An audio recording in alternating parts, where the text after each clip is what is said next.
2 continentes, 2 hemisferios, 2 profesionales unidos por una misma pasión, la jardinería. Bienvenidas, bienvenidos a un nuevo episodio del podcast de jardinería y paisajismo, el espacio en donde encontrarás conceptos, técnicas, estrategias y noticias del mundo de las plantas para que puedas tener tu jardín más lindo cada día. Hoy hemos preparado con Fernando un nuevo programa, esta vez dedicado a conocer los errores más comunes al momento de sembrar y de mantener el césped de nuestro jardín. Hola Fernando, bienvenido a este 5º episodio del año en colaboración de esta tercera temporada del podcast. Hola Claudio, ¿qué tal? ¿Cómo estás? Hola querido oyente, ¿cómo va todo por ahí? Pues bueno, mira, pues muy contento, un día más aquí juntos para compartir unos minutillos para hablar de nuestra pasión. ¿Cuál es nuestra pasión? Pues la jardinería, ¿verdad Claudio? Hoy vamos a comentar los 14 principales errores que se suelen cometer al sembrar césped en el jardín. Pero antes, Claudio, vamos a ver, hoy es lunes, estamos grabando lunes y este episodio lo vas a publicar el jueves, ¿vale? O sea que teniendo eso en cuenta, cuéntame de qué hablas esta semana en tu podcast premium, el podcast de pago, en Aprende Jardinería. Cuéntame de qué hablas. Bien, en el episodio que se publica mañana, los episodios de Aprende Jardinería los publico los días martes y los jueves del podcast de jardinería y paisajismo. Mañana voy a estar compartiendo algunas formas de corregir el suelo, de preparar el suelo de un jardín, ya sea cuando partimos de un jardín de cero, cuando se terminó una obra, que se terminó una casa, o cuando por ejemplo vamos a tomar un sector del jardín en donde había previamente césped y lo vamos a transformar en un cantero con plantas vivaces, con herbáceas y con arbustivas. Vamos a ver entonces cómo preparar ese suelo, cómo dejarlo en las condiciones óptimas para las plantas que vamos a colocar a futuro. De eso se trata el episodio de mañana. Hombre, pues muy interesante porque la verdad es que nunca le damos el valor o la importancia tan grande que tiene el suelo. Y si lo pensamos con lógica, si las plantas se alimentan del suelo, pues tendrá una cierta importancia, ¿no? La preparación de ese terreno.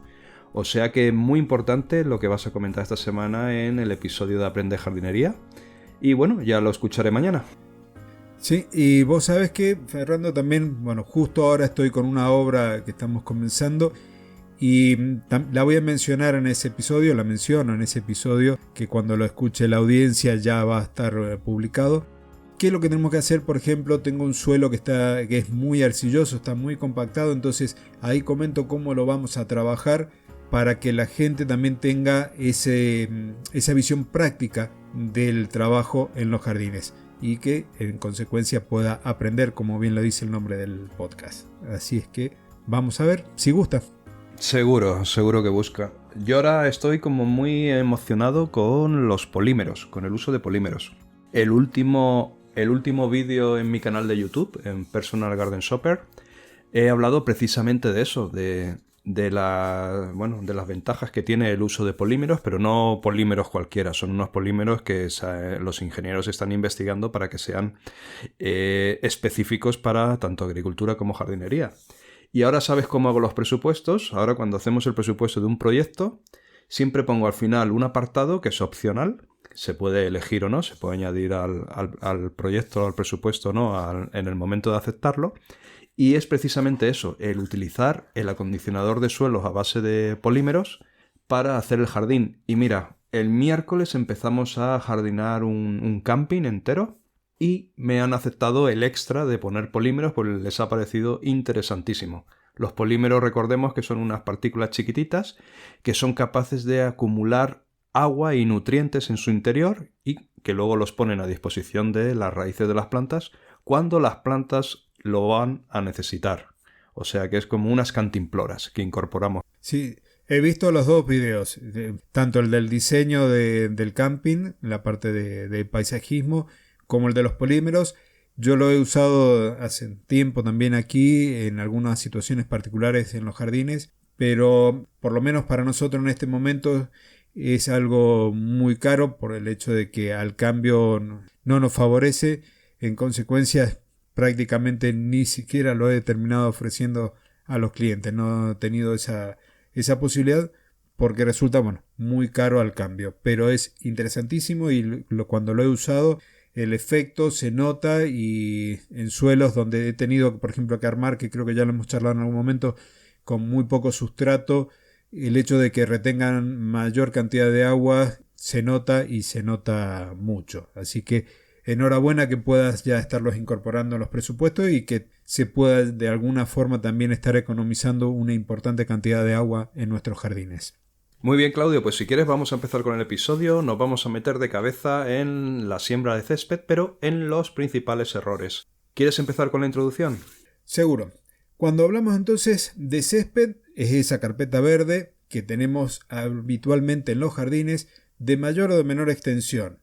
Y estas carpetas verdes son las que utilizamos, por ejemplo, para áreas recreativas o incluso, por ejemplo, para algún tipo de eventos o para que los chicos jueguen. Normalmente tenemos que las áreas están en la zona central de los jardines, porque en las orillas tenemos canteros con plantas arbustivas, y de esa forma maximizamos el uso de los espacios. Pero cuando lo vamos a instalar, ya sea por tepes o alfombras o hacemos nuestra siembra, tenemos que tener una serie de cuidados desde el momento de la preparación del suelo en adelante, e incluso el mantenimiento. De eso vamos a hablar entonces en el episodio de hoy. Vamos a ver 14 errores que son los más frecuentes para el trabajo en el jardín y su mantenimiento. Así que te cedo, Fernando, la palabra para que comencemos con el primero de los errores más comunes en esta situación. Bueno, pues el error número 1 de nuestra lista va relacionada con la preparación del terreno, y no es ni más ni menos que el error de no proceder a arar el terreno antes de cultivarlo. Pero ya no es solo no arar el terreno que sea el error, sino el error es no arar el terreno, no removerlo, por ejemplo con un motocultor, mucho tiempo antes de realizar la siembra del césped, para así dar tiempo a ese terreno removido que se vaya adaptando, acondicionando para la próxima siembra de césped, creando nuevamente, porque al ararlo, al romperlo, pues destrozamos un poco su estructura y su biodiversidad, pues que se vaya recuperando todo antes de la siembra, que no sea el arado justo los días antes de sembrar, sino hay que hacerlo con mucho tiempo antes, todo el tiempo que sea posible. Para sembrar el césped siempre es mucho mejor hacerlo a inicios del otoño, porque nos encontramos con la tierra caliente de todo el verano, y porque si conseguimos que el césped se establezca durante el otoño y el terreno quede tupido, quede cubierto por el césped, luego en la primavera, que es la época del año en la que las malas hierbas pues salen más, atacan más al césped, digamos, o germinan más. Si ya tenemos un césped establecido desde el otoño, cuando en primavera ocurra eso, que las malas hierbas van a empezar a salir como locas, pues va a ser mucho más difícil que arraiguen en nuestro césped, porque ya el propio césped, al tupir el terreno, ya evita pues gran número de germinación de las malas hierbas. Bien, así es. Hablando del césped, tenemos que pensar también en qué semillas vamos a utilizar. Normalmente se puede utilizar o un tipo de césped, una variedad de césped, o una mezcla de semillas. Las mezclas de semillas tienen ventajas respecto a las otras porque nos van a dar un césped que esté con una cobertura total a lo largo de todo el ciclo vegetativo, a lo largo de todo el año. No así a veces cuando utilizamos especies puntuales, como se emplea mucho acá en Mendoza, Fernando, el quicuyo, las bermudas, que tienen un periodo de latencia en el invierno donde el césped se pone amarillo, se entrega. Entonces, la elección de la semilla de césped o de la mezcla de semilla de césped es muy importante. En el mercado se encuentran mezclas ya para distintas zonas donde hay variedades que son las que mejor prosperan para un determinado clima. Por ejemplo, acá tenemos variedades propias para Cuyo, hay otras variedades para la zona pampeana argentina, que van a asegurar esa cobertura compacta y resistente a lo largo del año. Después también entra un poco un factor que es medio subjetivo en función del gusto de cada persona, si queremos tonos de verdes claros o tonos de verdes oscuros en nuestro césped, que también van a definir esa elección de especies. No sé si querés agregar algo más sobre este tema, aparte de que tenemos que tener siempre en cuenta el riego y la cantidad de agua que vamos a consumir. No, más que nada lo que tú dices, que es muy importante cuando hablamos a nivel de un país, saber qué tipo de semilla es más aconsejada dependiendo de la zona de ese país. O sea, no ya solo de la ubicación concreta del jardín, de si es sol o sombra o tal, sino ya como a nivel geográfico, dentro de un mismo país hay zonas donde un tipo de césped va a ir mucho mejor que otro. Por ejemplo, yo también tengo un vídeo en el canal de YouTube donde hablo de España, que es el país donde yo estoy, y hablo de las semillas más aconsejadas para sembrar en España. Por tanto, querido oyente, si te interesa el tema, pues en el canal de YouTube tienes en concreto para el país de España las semillas más recomendadas. Y ahora vamos a pasar al error número 3, que viene a ser como que es un error en superficies pequeñas del jardín no sustituir el césped por plantas tapizantes o incluso por plantas. Cuando los espacios disponibles en nuestro jardín son pequeños, pues no es conveniente, no es recomendable sembrar césped, porque en las áreas pequeñas la verdad es que pues no se va a disfrutar todo lo que se debería. Y sí que es muy recomendable hacer pues otro tipo de diseño. Podemos utilizar plantas tapizantes, que también no cojan mucha altura, también hagan un poquito de efecto de manta verde en el terreno, que era en definitiva lo que estaríamos buscando con el césped. O también podemos cambiar el chip en nuestra cabeza y hacer pues una composición de arbustos, de plantas. Podemos utilizar gravillas decorativas, cualquier tipo de mulching, corteza de pino, por ejemplo, bueno, lo que sea. Pero estas zonas es interesante no poner césped, porque va a ser muy complicado el recorte del césped, el mantenimiento.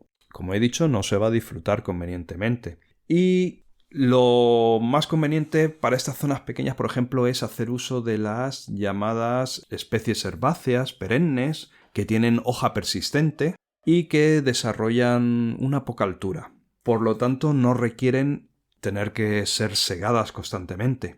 Tienen hojitas pequeñas, se crea como un tapiz uniforme y se suelen adaptar a casi cualquier suelo y cualquier clima. Ejercen también una benéfica acción contenedora de la erosión del terreno para zonas inaccesibles, como pueden ser taludes o pueden ser socavones. Y por último, pues exigen muy pocos cuidados de mantenimiento. Algunas además incluso tienen o nos regalan cierta floración. Por ejemplo, tenemos la Dichondra repens, la Festuca scoparia, la Lipia repens y el Hypericum calicinum, entre otras muchas opciones. Sí, no sé si allí, Fernando, se suele comercializar la dichondra en plantines, en las macetas chiquititas. Aquí, en algunos casos, cuando hemos tenido que armar algunos jardines muy pequeños, jardines internos y que se quiere una cobertura verde que no es para ser transitada, que no es de pisoteo, utilizamos la dichondra, pero debido a que tiene una germinación muy lenta, utilizamos plantines. Entonces directamente colocamos alrededor de 25 plantines por metro cuadrado y vamos cubriendo estas zonas que después forman esa carpeta verde como el césped, pero en este caso nosotros la utilizamos más a modo decorativo y como decías, el hecho de que va a ir protegiendo y nos va a ir dando también un montón de otros beneficios extras aparte del estético. ¿Allí se comercializa o...? Sí, aquí tenemos todas las opciones. Tenemos plantines, pequeños macetitas chiquitillas. No se suele utilizar mucho esta opción, salvo que sea, pues por ejemplo, si estás haciendo un estanque y quieres hacer una pequeñita zona del estanque, pero para crear una especie de praderita pequeñita no se suele usar el plantín. También hay posibilidades se puede llegar a encontrar en tepes, en rollo. Y lo más habitual es por semilla. Sembrar en semilla, tener paciencia, porque germina lento, pero tener paciencia, al final germina y no hay ningún problema. Y se pone muy bonita. Qué diferencia en el de mercado que hay en algunos aspectos. Continuando con los errores, tenemos la eliminación de las malas hierbas. Las malas hierbas, también conocidas como yuyos o también hierbas no procedentes, en realidad son aquellas plantas que crecen en un lugar en el cual no deseamos que crezcan. Podríamos a lo mejor tener un hermoso árbol creciendo en el medio del césped y porque no lo queremos allí, salió de semilla, se transforma en una mala hierba. Ya hemos hablado de esto en los 2 episodios que hicimos hace tiempo, Fernando, en la primera temporada sobre el césped, de lo importante quizás de hacer las falsas siembras, lo hemos nombrado en más de una oportunidad, en donde vamos a estar trabajando, vamos a preparar el suelo, vamos a hacer riegos como si hubiésemos sembrados, y en ese momento vamos a estar propiciando que germinen aquellas semillas que se encuentran en el suelo, que han llegado a lo mejor por algún ave que comió y nos fertilizó el jardín, o incluso porque estaban en el mismo terreno.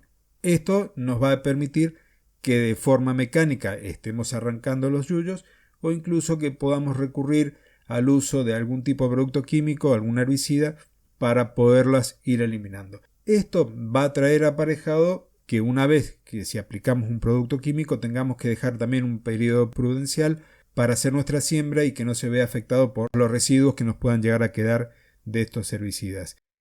La otra forma también de irlo manejando es adelantándonos, como decías hace un ratito, dejar hacer la siembra bien en otoño, habiendo eliminado lo que pudiésemos de antemano. Entonces las malas hierbas que quieran prosperar en nuestro jardín en la primavera van a tener tal competencia del césped que no les va a ser algo fácil. Y también con respecto a las malas hierbas, es muy frecuente que comiencen a aparecer en los jardines, en los céspedes, cuando no estamos haciendo un correcto mantenimiento. Si estamos, por ejemplo, sometiéndolos a estrés hídricos, las malezas están más adaptadas a crecer con menor cantidad de disponibilidad de agua y van a encontrar su lugar ahí en el césped. Por más que hayamos hecho todos los trabajos anteriores bien, se van a encontrar con una ventaja competitiva con respecto al césped. Lo mismo pasaría cuando hayamos perdido fertilidad en el suelo. También las malezas suelen prosperar mejor que el césped que nosotros hemos implantado. Entonces vamos a tener que trabajarla previo a la siembra y posterior a la siembra para mantener siempre una carpeta de césped bien parejita, bien prolija. Pues así impulsivamente yo casi te iba a decir que el tema de las malas hierbas y las falsas siembras es lo más importante a la hora de sembrar un césped. Luego, si lo pienso bien, la verdad es que digo, es que cada paso es importante, porque preparar el terreno es importante, que el sistema de riego sea óptimo es importante, el tipo de semilla, o sea, todo es importante, ¿no? La verdad que no podríamos decir. Pero si no puedo decir que el tema de las malas hierbas y las falsas siembras es lo más importante, sí que puedo decir que es el paso que si se hace mal, es el paso que más problemas da luego una vez el césped ha germinado y comienza a establecerse. Porque luego, si no lo has hecho, si no has desinfectado el terreno de malas hierbas, si no has hecho las falsas siembras, te crece un césped plagado de malas hierbas y eso es un problemón impresionante. Si las quieres quitar a mano, un trabajazo. Aparte que te desanima muchísimo todo el dinero gastado, toda la ilusión, todo el trabajo y luego tienes allí una cosa muy rara, césped mezclado con malas hierbas. El césped recién germinado, joven, es demasiado débil, delicado, es un bebé como para empezar a aplicar herbicidas de hoja ancha, aparte que con los herbicidas contaminamos. O sea que un desastre total. Así que este punto para mí es fundamental, importantísimo, realizar falsas siembras, no tener prisa para sembrar nuestro césped, no decir es que lo tengo que hacer en 10 días, no. Hacemos falsas siembras, nos tomamos nuestro tiempo, todo eso va a ir en beneficio del resultado final. Y luego, una vez ya el césped está establecido, ya cuando ha pasado de la cuarta siega, la quinta siega, nosotros también lo que hacemos es aplicar un herbicida, en algunos casos, aplicar un herbicida granulado, de la empresa ICL que se llama Ready, que va genial porque impide germinar las malas hierbas y en concreto una que aquí nos causa grandes quebraderos de cabeza, que es la Digitaria. La Digitaria sanguinalis nos causa verdaderos problemas en los céspedes. O sea que también, bueno, ahí queda la experiencia y la recomendación. Pero un error, el número 5, un error más en la siembra del césped es no practicar un buen abonado cuando se planta. El material más apropiado de toda la vida siempre es el orgánico y con mucha frecuencia, o por lo menos hasta hace unos años, se utilizaba el uso de estiércol. Aunque el estiércol esté bien maduro y reposado, tiene un inconveniente y es que aumenta la presencia de infestantes. Por lo tanto, es mucho más conveniente, recomendable, mucho más útil utilizar tierra vegetal. ¿Tierra vegetal qué es? Es la mezcla de compost con tierra normal de jardín y normalmente viene mezclada al 50%. 50% de compost, 50% de tierra normal del jardín. Hoy en día es esta la forma, al menos aquí en España, de sembrar césped utilizando tierra vegetal que ya de por sí, por el compost que trae, ya es abono orgánico. Los materiales orgánicos en general, además del efecto fertilizante, también desarrollan una acción correctiva de la estructura del suelo y favorecen la presencia de microorganismos, tan importantes en la vida del suelo, esos microorganismos. Y se suele recomendar en los manuales, además, una distribución de unos 4 o 5 kilos de abono mineral de lenta liberación por cada 100 metros cuadrados. Lo suelen llamar abono de fondo. Aquí hay ciertas discrepancias. El manual sí que dice que hay que aplicar abono mineral, estamos hablando de abono químico, para mejorar la fertilidad del suelo y lograr así un crecimiento uniforme del tapiz de la hierba, del césped. Y además que hay que aplicarlo cuando se ara el terreno, al menos por última vez, sin que vaya a una profundidad superior a los 8 o 10 centímetros. ¿Y dónde está la discrepancia que te comentaba yo? Pues aunque el manual dice que hay que aplicar abono, luego se da una cosa que tiene poca coherencia. Y es que la tierra vegetal que nosotros hemos aplicado ya de por sí es un fertilizante, ya es un abono. La nueva semilla, el césped nuevo que va a salir con unas raicitas muy pequeñitas, de un centímetro o 2, ya van a poder alimentarse de esa tierra vegetal. Sin embargo, el abono químico que nosotros estamos enterrando a 8 centímetros, primero que en ese preciso momento que nace el césped las raíces todavía no llegan. Pero en el caso de que el abono se distribuya por el suelo y las raíces sí que lleguen a absorberlo, nos encontramos en un problema. Y es que la verdad, aunque seamos muy incluso los profesionales, la verdad que es un poco complicado que el césped quede bien a la primera. En la primera siembra que ya te quede todo perfecto. Siempre queda alguna calvita, alguna zona que un día ha llovido y se ha hecho un poquito de río, alguna zona que nuestras amigas las hormigas han decidido llenar la despensa. O sea, siempre hay algún problemilla que te obliga a realizar alguna pequeña resiembra a las 3-4 semanas de haber sembrado. Y claro, si has puesto, aparte del abono orgánico, si has puesto abono mineral, el césped te va a crecer, es cierto que te va a crecer muy rápido, y eso va a ser un problema para ti, vas a tener que segarlo al mismo tiempo que todavía estás haciendo esas pequeñas resiembras de esas pequeñas reparaciones. Y entras ahí en una guerra de que no quieres que crezca el césped porque todavía tienes que hacer resiembras, pero ahora tienes que cortarlo y tal. Con lo cual yo siempre recomiendo abonar después de la tercera o cuarta siega y en ese momento ya sí, meterle ese chute de nitrógeno al césped, lo va a agradecer muchísimo, se va a poner muy verde y va a crecer de forma espectacular. Pero bueno, ahí está la experiencia personal de uno contra lo que dice el manual. Vos sabés que, bueno, yo también prefiero hacer la fertilización en el caso de que decida hacerlo un tiempo después de la siembra.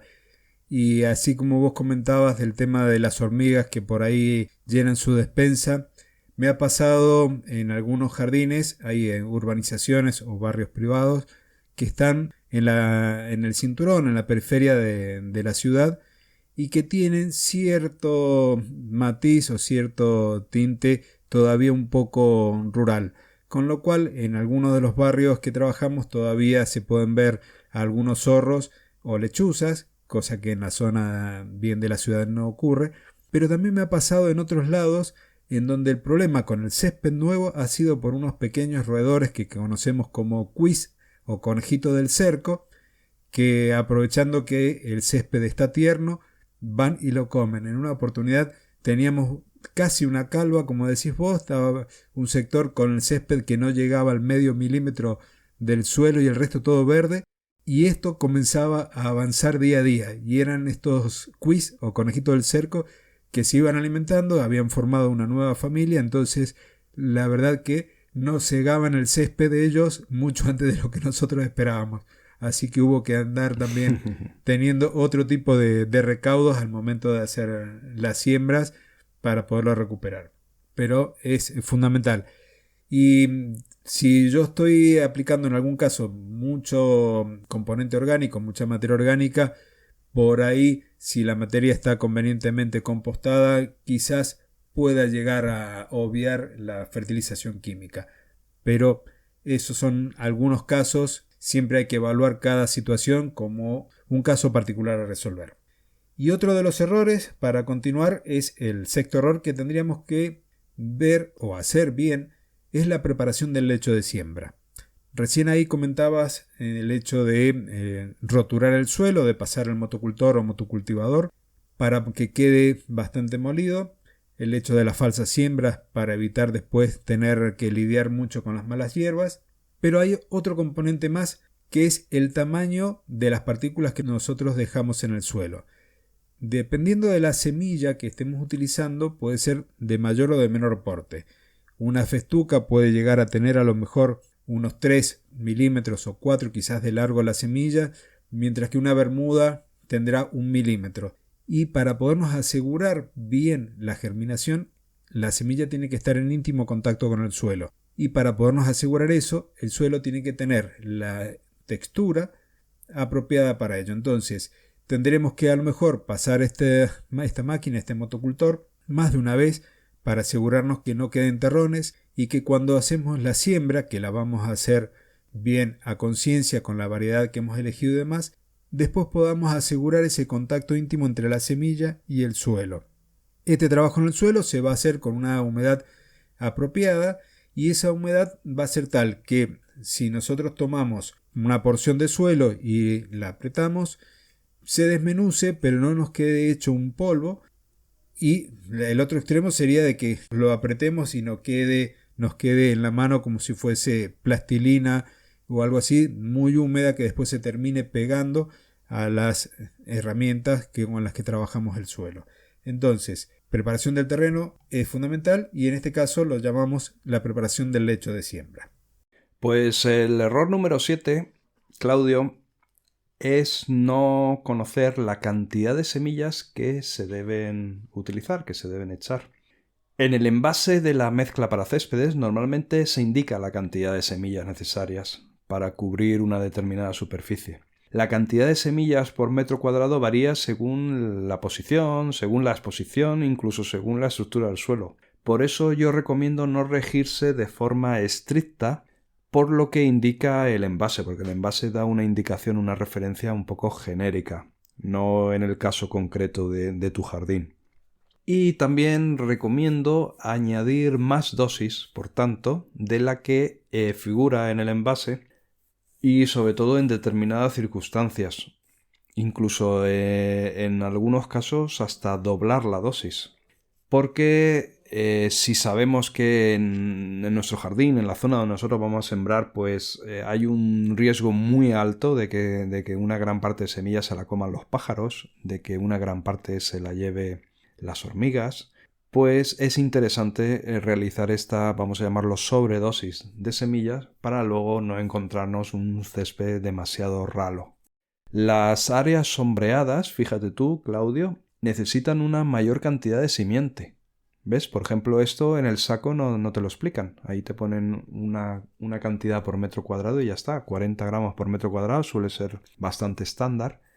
Pero en la sombra hace falta más semilla, más simiente. Y también en los terrenos que están como más compactos, que están situados pues en zonas como muy secas o al revés, como muy húmedas.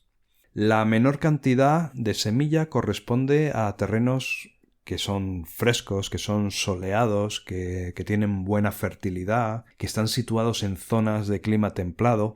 Ahí podemos dar unas dosis pues más cercanas a lo que se indica en el envase.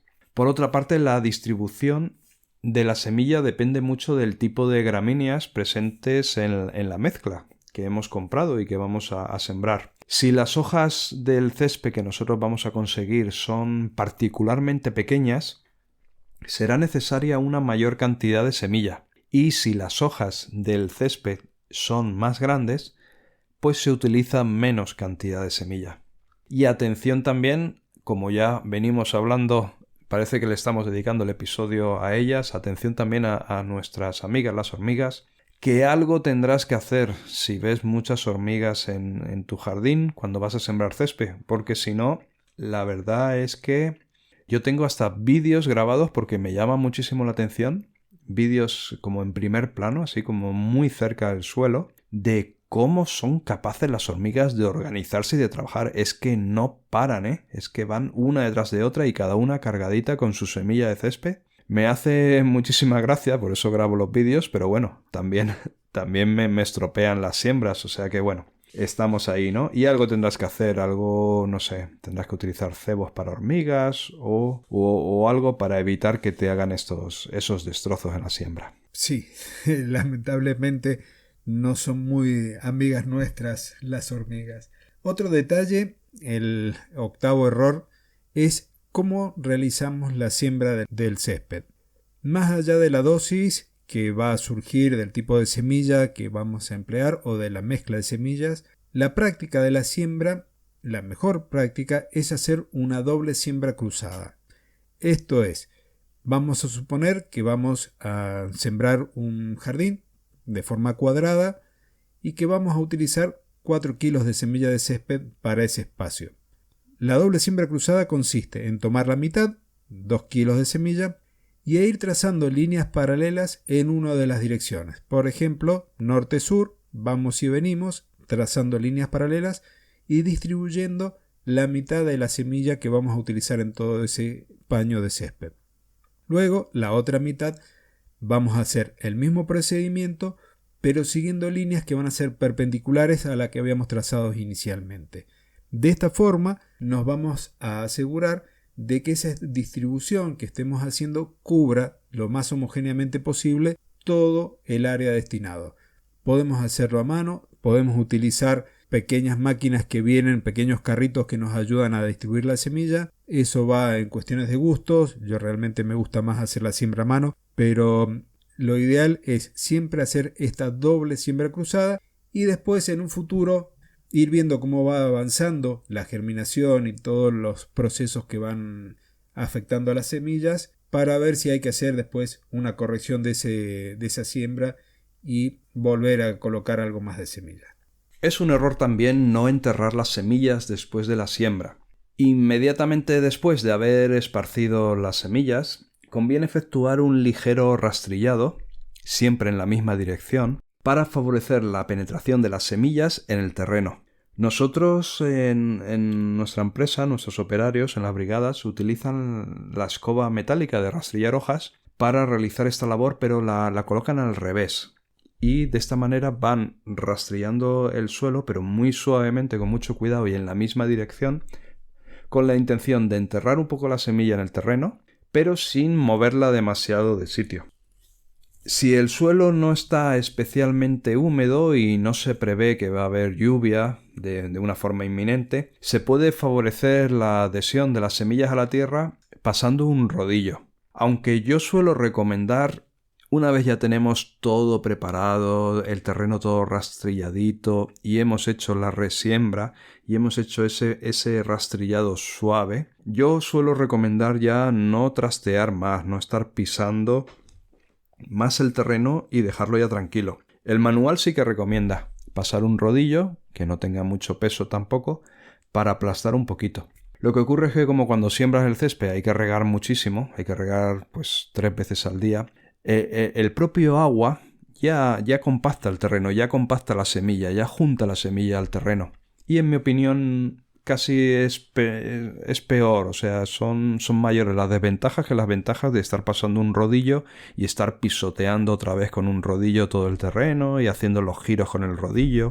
Yo casi prefiero y recomiendo no hacerlo. Vos sabés que acá yo en muchos de los casos sí termino pasando un rodillo por las características del suelo, pero como decís vos, un rodillo liviano, evitando justo los puntos donde uno gira para no estar estropeando el trabajo. Pero la primera parte coincidimos en ese tapado parcial de las semillas, quizás pasando un barrehojas del lado revés.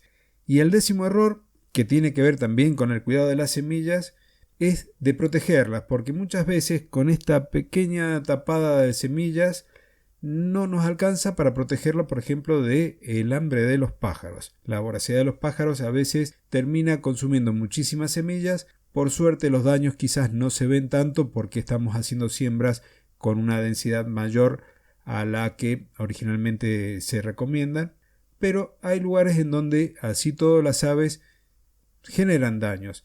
Aquí tenemos distintas opciones, desde improvisar un pequeño espantapájaros para los primeros días posteriores a la siembra, colocar cintas de papel o de plástico brillantes, algunos elementos que generan algún ruido, pero yo lo he resumido a una práctica que es cada vez más habitual en algunos sectores donde trabajamos, que es, Fernando, utilizar la tela antihelada, esa tela tan suavecita, tan finita. Bien, cubrimos el jardín, creo que en algún momento te mandé incluso alguna foto de un trabajo el año pasado. Sí, es cierto. Hacemos la siembra y cubrimos totalmente el jardín con esta tela tan y benita antihelada, y de esa forma tenemos distintos beneficios en función del momento del año. El primero es evitar el daño por las aves, y el segundo es que, dependiendo del momento del año en el que hacemos la siembra y las condiciones del clima, porque esto también tiene un valor acá, un peso muy importante, por un momento aseguramos que se mantenga un poco más la humedad en el suelo y nos permite distanciar un poquito los riegos, consumir menos agua en ese primer momento de la siembra. Y por el otro, si estamos haciendo una siembra en un momento donde hay mucho calor, también nos permite que no se caliente tanto el suelo por el hecho de que es la tela de color blanco. Entonces, esa es otra estrategia para poder protegernos del daño de las aves cuando cubrir las semillas con la misma tierra del jardín, con el mismo sustrato que tenemos, es insuficiente para evitar la voracidad de las aves. Es muy curioso el sistema de cubrir toda la explanada de césped, de futuro césped, de cubrirla con esta malla térmica, ¿no? La verdad que yo no lo he hecho nunca, no he utilizado nunca esta técnica. Sé que conozco profesionales que lo han hecho aquí en España o que lo hacen, pero normalmente aquí, añadiendo un poquito más de dosis de semilla, más o menos se suele controlar bastante la acción de pájaros. Y si bien es cierto que justamente esto lo comentábamos cuando grabábamos uno de los primeros episodios en colaboración del podcast, hablábamos de la siembra del césped al detalle, y es cierto que me comentaste, pues yo recientemente acabo de sembrar un césped tapándolo por completo y me enviaste fotos. Además, creo que he puesto alguna de esas fotos en mi página web, en el artículo que habla sobre la siembra del césped. Y la verdad que sí, que tiene ventajas, es muy curioso y funciona perfectamente. Lo único, supongo que hay que saber cuál es el momento de quitarla, ¿no? Para que en el momento en el que la semilla ya ha germinado, ya quizás, cuando ya no hay el riesgo de que se la coman los pájaros, ya quizás es el momento de quitarla rápidamente para que ese césped pues no se ahogue, no se cueza. Sí, en realidad hay dos razones, dos cosas que motivan el sacar en un momento o en otro esa manta que hemos colocado. Y van a depender básicamente del crecimiento del césped, porque si nos apresuramos no ha alcanzado a germinar toda la semilla y estamos estropeando mientras pisamos para retirar la tela el césped que viene nuevo. Pero el otro detalle es que si nos demoramos demasiado, el césped comienza a atravesar la tela y entonces cuando retiramos la tela casi que podríamos decir que estamos como depilando nuestro césped porque venimos y nos arrancamos bastante de las plantas nuevas.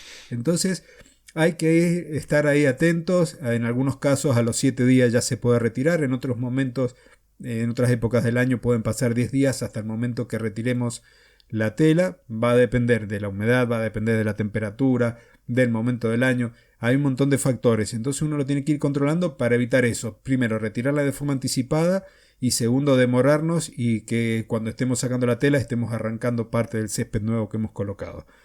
Así es que es interesante y lleva su trabajito, pero a veces rinde muchos frutos cuando estamos trabajando en algunas condiciones que son medias adversas para nosotros y para las plantas.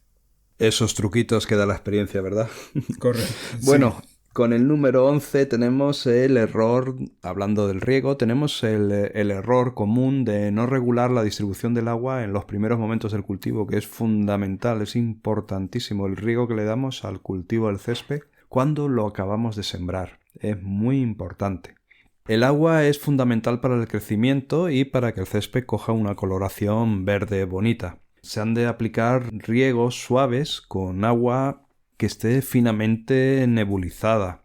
Deben realizarse inmediatamente después de la siembra y en periodos sucesivos. Aquí siempre aplicar el sentido común. Nosotros estamos creando una simiente en nuestro jardín, en nuestro terreno, y esa semilla que está en contacto con el suelo de forma muy superficial necesita igualmente tener humedad constante, pero a nivel superficial.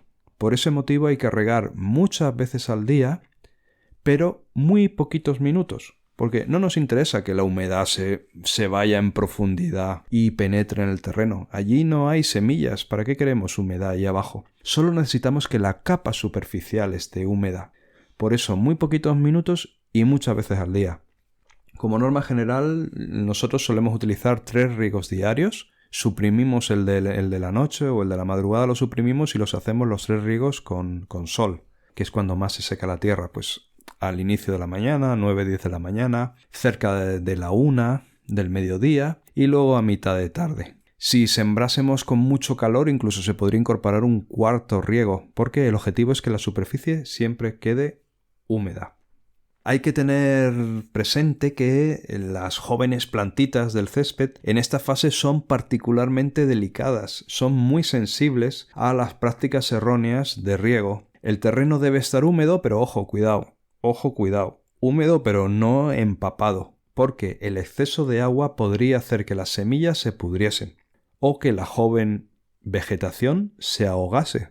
Del mismo modo, tampoco hay que dejarlo secar demasiado. En las zonas secas es muy difícil que las plantitas puedan despuntar a través del terreno que se ha vuelto compacto en su superficie. La sequedad hace que el terreno se vuelva compacto. Mientras que la carencia de agua al nivel de las raíces las haría marchitar, las mataría y perderíamos gran parte de nuestras semillas recién germinadas.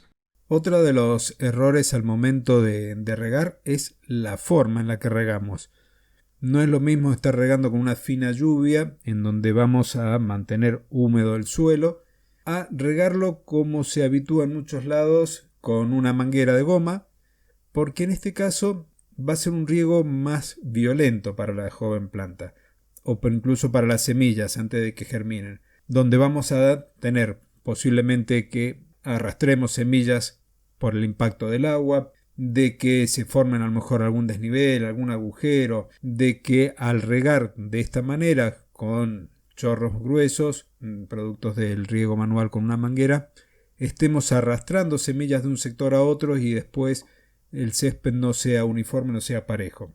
Entonces, lo ideal siempre es utilizar algún sistema de riego presurizado, sistema de riego por aspersión, y si no podemos contar con un riego por aspersión, al menos utilizar algún tipo de aspersor móvil que lo vamos a ir colocando y lo vamos a ir desplazando en el jardín como para asegurarnos que todo el espacio tenga la misma cantidad de agua, pero evitar estar regando con la manguera, sobre todo al inicio de nuestro jardín.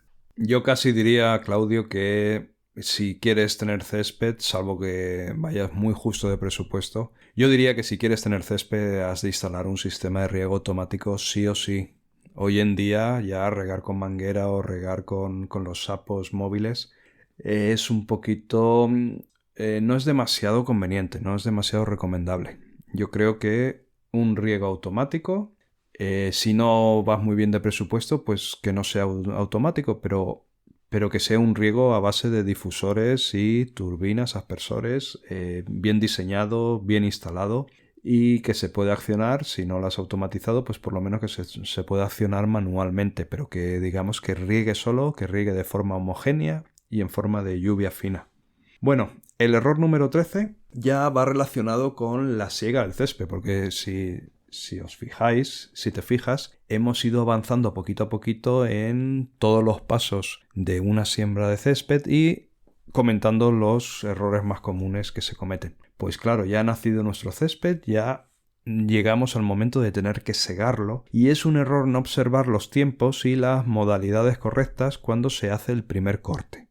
Poco tiempo después de la siembra, el césped se presenta completamente verde ante el despuntar de esta nueva vegetación que hemos sembrado. Sin embargo, hay que esperar a que las plantitas de césped hayan alcanzado una buena altura antes de segarlas. Vamos a decir que unos 4 centímetros. Y por lo general, esto ocurre al cabo de... Va a depender mucho de la época del año, pero esto ocurre al cabo de un mes desde la siembra o incluso al cabo de 40 días después de haber sembrado. Antes de utilizar la segadora, es mejor pasar sobre la vegetación un rodillo ligero que no tenga mucho peso. ¿Con qué objetivo? Pues con el objetivo de favorecer la adhesión de las raíces al terreno, porque esas plántulas son muy frágiles, son bebés, y la agresión de la segadora quizás puede ser excesiva para ellas. Así conseguimos con este rodillo ligero pues nivelar los posibles huecos o los pequeños montículos que puede haber en la superficie o que hubieran podido formar, por ejemplo, las lombrices u otros animales. Para el primer corte conviene hacer una siega alta. No vamos a hacer sufrir muchísimo a nuestro nuevo y joven césped. Vamos a segar alto, que quede altito. Ya tendremos tiempo más adelante de ir bajando progresivamente en altura, si es que así lo deseamos. Y el último error que nos está quedando es el manejo de las malas hierbas cuando el césped está instalado. El uso de herbicidas es una opción, sobre todo cuando tenemos que eliminar malezas de hoja ancha. Por ejemplo, el diente de león, una malva, el llantén, y hay otro tipo de plantas, todas que son conocidas como plantas de hoja ancha, que son dicotiledóneas, las gramíneas son monocotiledóneas, que vamos a poder utilizar un herbicida del tipo selectivo. Lo ideal es siempre esperar a que el césped esté bien implantado. Eso quiere decir que tendremos que esperar al menos unos 5 o 6 meses como para después recién pensar en utilizar este tipo de productos.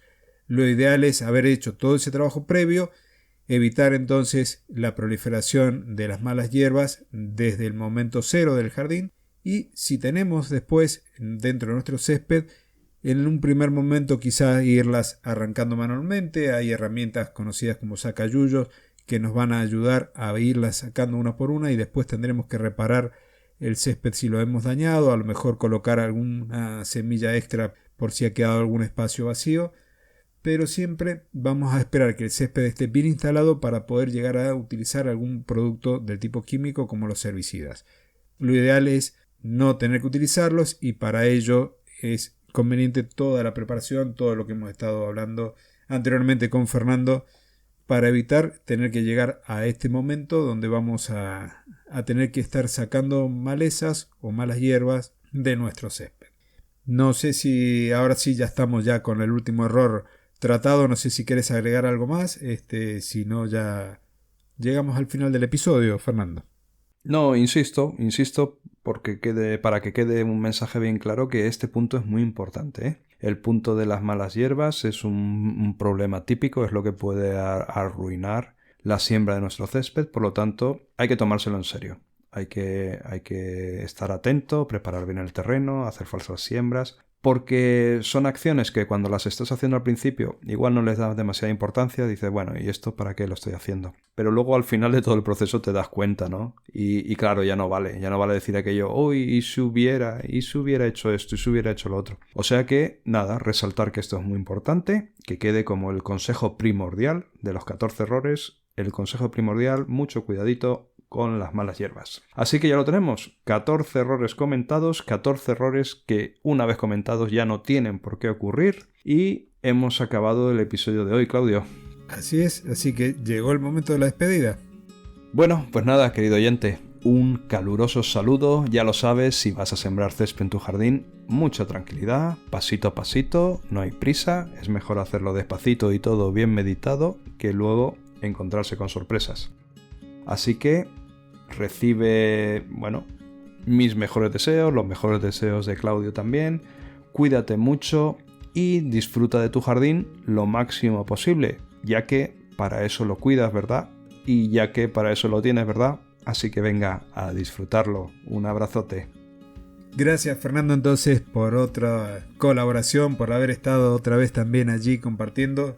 Un momento que disfruto y que lo espero mes a mes poder hacer estos episodios conjuntos, porque el hecho de compartir experiencias nos ayuda a ambos y sobre todo a mí para ver qué tan lejos estamos de algunas cuestiones que ustedes vienen ya más adelantados con reglamentaciones y demás. Y querido oyente, gracias a ti por estar del otro lado, porque nos motivás a seguir trabajando, porque esos comentarios que nos dejás en los episodios del podcast, por compartirlos, todo eso nos ayuda y nos carga de energía como para seguir trabajando y para seguir haciendo semana a semana un nuevo episodio.